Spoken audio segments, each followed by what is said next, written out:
Take a shot on these 5 guys late in your fantasy basketball drafts. Why not? Let's dive into it.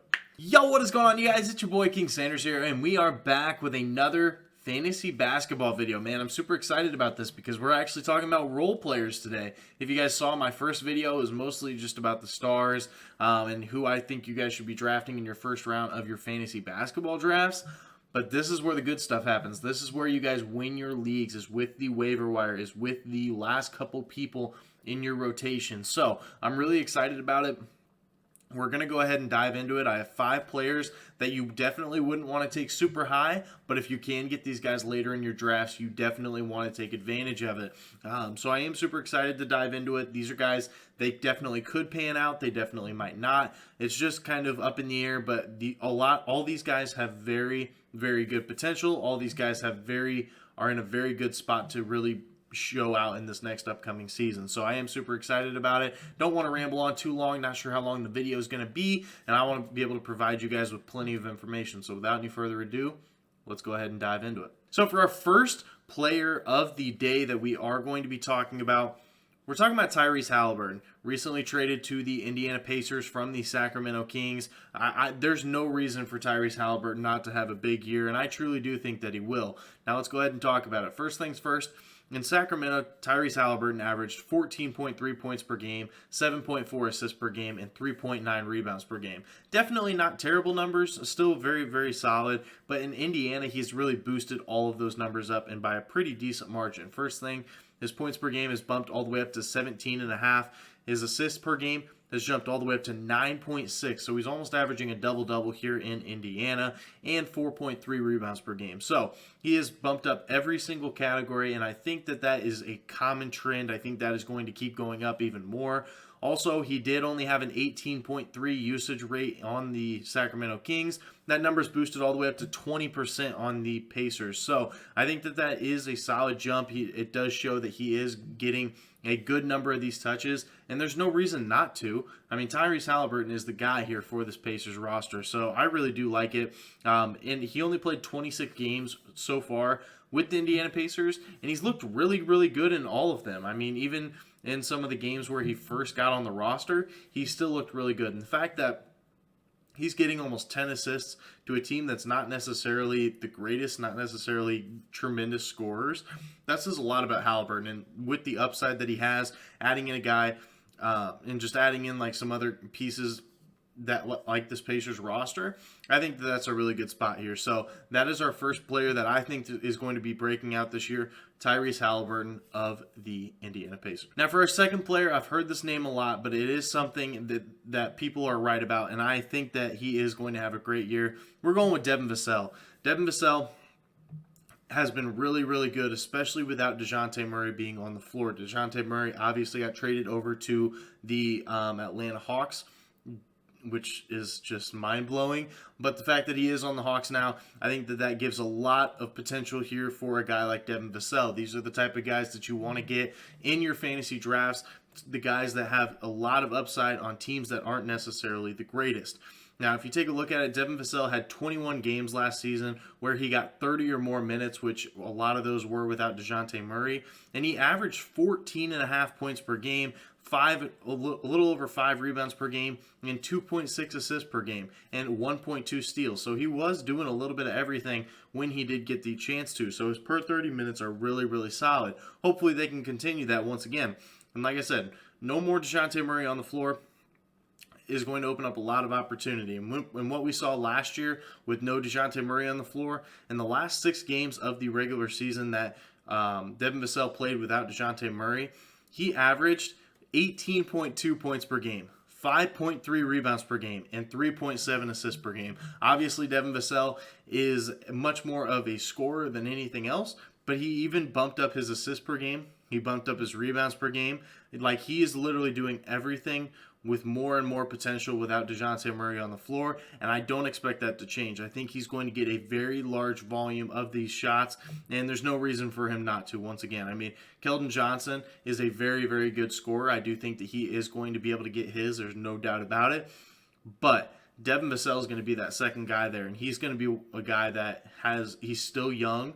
had pretty much has the green light. It's not like Pop's going to tell him not to shoot. He has all of the tricks up his sleeve. And if you look at the rest of the rotation, I mean, you look at a guy like Doug McDermott. He literally only shoots threes. He only shoots it when he's open. You look at a guy like Trey Jones. Trey Jones is pretty solid, but he is a lot more of a playmaker than anything. Jakob Poeltl, he's kind of that dirty work type of big guy. He doesn't really take a whole lot of shots away from people. So I think that Devin Vassell is going to be getting a ton of touches this year, a ton of shots. So I really do like that. So that is going to be our second player that could potentially break out, Devin Vassell. Now for a third one, this one's a little bit of a shocker, but I think that it's a really good spot. We're going with Marvin Bagley, recently traded over to the Detroit Pistons. Now, I like this for a couple different reasons. Obviously, this is a very new-look Pistons team, but if you look at the point guard he's going to be having, he has an elite point guard with Cade Cunningham. I mean, that pick-and-roll game is going to be looking very solid. Isaiah Stewart and Cade Cunningham ran a very good pick-and-roll last year, and I think that with Marvin Bagley, it may even add a little bit more because he can pop a little bit too. Isaiah Stewart, despite him being a little bit smaller, he wasn't the greatest three-point shooter, and I'm not saying Marvin Bagley is like Karl Anthony Towns or anything, but I still think that Marvin Bagley is a pretty good shooter. I think he's going to be able to help space the floor, so I think this is a pretty good spot for it. Also, in the 18 games that Marvin Bagley did play with Detroit, he was a 15-7 guy. He definitely had upside. He had games where he got a lot of rebounds. He had games where he was putting up a decent amount of shots, and he's averaging over 11 shot attempts here in Detroit. So it's not like he's not taking shots. He definitely is. So I think he's going to be continue getting even more and more touches. So that is going to be our third player that I think is going to be breaking out, Marvin Bagley of the Detroit Pistons. Now for our fourth player, this is one that I like a lot. I can't lie to you guys. I like this one a lot. We're going with Markelle Fultz. I know, it sounds crazy to say out loud, but truly he only saw 20 minutes per game last year, and in those 20 minutes, he was an absolute unit. He averaged 11 points per game, 5.5 assists per game, and 2.5 rebounds per game. Dude was very, very solid, and he even averaged over a steal per game, so he was getting a little bit done there on the defensive side of things in just 20 minutes. Now, I think that he could see potentially even more playing time this year. They've ran Cole Anthony here at the 1, and I don't necessarily think it's working for them.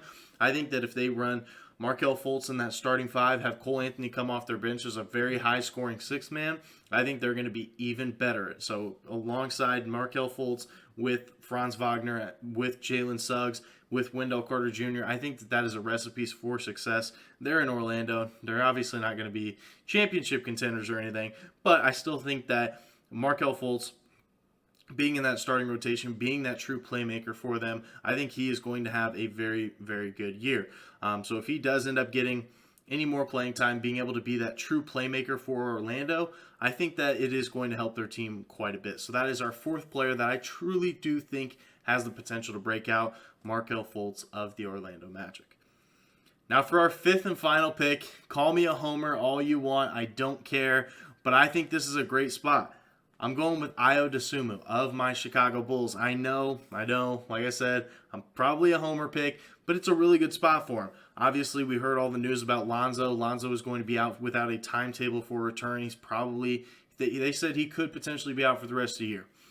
Shocker. But with that being said, somebody is going to have to step into that starting point guard rotation, and Ayo did see a lot of that time as of last year because Caruso spent a lot of his time last year on the bench and just being out in general. So with those two factors, if Caruso's even like half as injured as he was last year, Ayo's going to be getting a lot of playing time this year. And they said in a recent interview with Goran Dragic that he was super impressed with the way that Ayo was playing, with the way that Ayo's IQ was, and I think that does speak a lot of volume. Dragic obviously has been doing this for a very, very long time, and so to get a vet to say that he is impressed by a super young, not necessarily well-known point guard like Ayo, so I think if you do need a point guard and you can get Ayo in the super late rounds of your draft, like I'm talking like super late, like around like 10, something like that, and you still need like a backup point guard, I think Ayo's a great spot for it.